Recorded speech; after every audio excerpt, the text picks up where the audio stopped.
দাদা, দুটো ভিক্ষা দাও না। 10 টাকা অন্তত দাও। 2 দিন ধরে কিছু খাইনি, দাও না দাদা, দাও। তোর এখানে গেলাম মাগি আমার বিয়ে দিচ্ছিল তোর ভিক্ষা দিতে জো সালা, 10 টাকা চাইলাম, তাতে এত খিস্তি দিল। যাই ওই লোকটার কাছেই যাই, দেখি ও দেয় কিনা।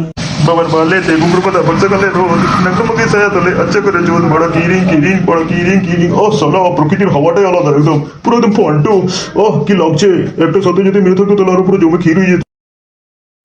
দাদা, 10 টাকা দাও না। ওই লোকটার কাছে চাইলাম তো পুরো কিস্তি মেরে দিল। তুমি তো দাও অন্তত।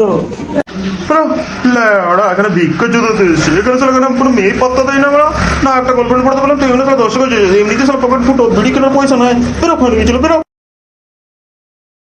কি বড় এই যুগ তোর ভিকারে 10 টাকা যদি ঘর করছে ওরা সালা কি যে লোক কি বলবো। তো ভিকারের বাচ্চা এদিকে আয় লাউড়া, আমার কাছে চেয়ে তো দেখ সালা দিয়ে কিনা হয় বড়া।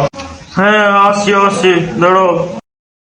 হ্যাঁ দাদা, তুমি কি বলছিলে বলো। বলছি বড় আমার তো সালা তুমি 1 টাকাও তো দিল না, উল্টো খিস্তি দিল। তুইও সালা বড় মঞ্চ সালা খিস্তি খেয়ে গেলি, ওটাতে পেট ভরে গেল। তুই বড় 10 টাকা নিয়ে কি করবি, যা ওটা চা। না এখানে ভিক্ষা দিয়েছে, বেরো লাউড়া।